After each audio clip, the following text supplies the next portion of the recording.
I rise in opposition because a few days ago I argued that HB 444, civil unions, was really a Trojan horse for same-sex marriage, and that we as legislators were becoming the great pretenders as we watched the emperor going down the street with no clothes on, and insisted by our votes that yes, the emperor has clothes on, because this was really an issue about rights and about things that we could not put into the reciprocal beneficiaries law.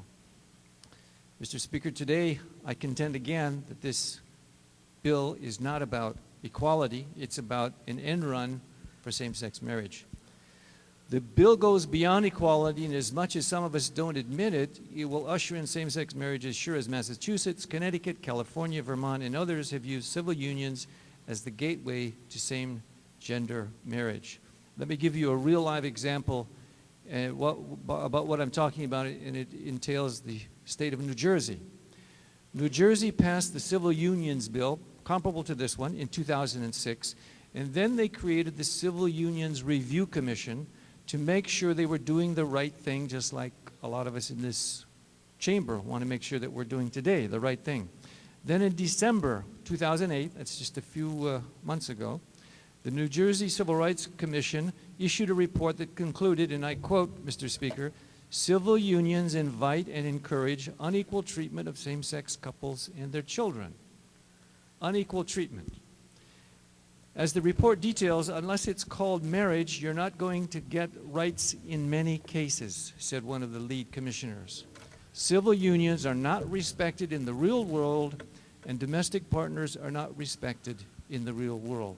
Mr. Speaker, they said, in effect, after civil unions for 2 years, they are not treated equally, they are given unequal treatment, and they don't get the respect or the societal approval. And the next quote is, the report went on to say, marriage equality goes beyond getting enumerated rights. They're involved in equality, because real marriage equality was about the dignity that comes with the word and the societal approval that comes with the word marriage.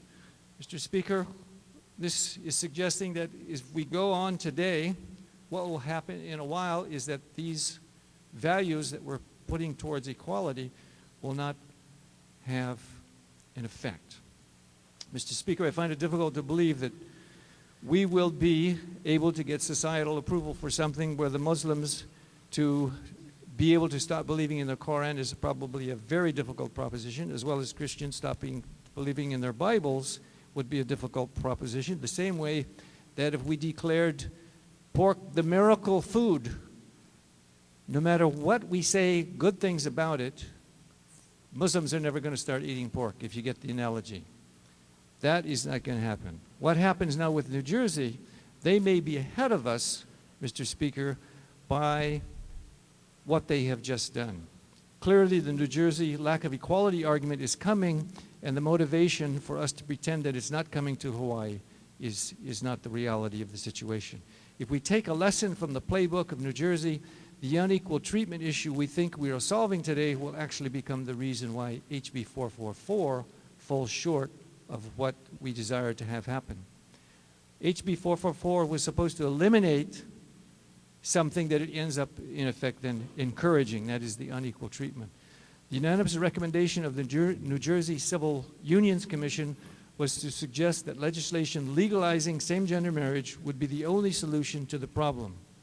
Gay rights, quote, gay rights leaders in New Jersey are hopeful that the report highlighting inequities in the state civil unions law will prompt the state legislature to legalize same-sex marriage in 2009, making New Jersey the first state to do so through legislation rather than court order.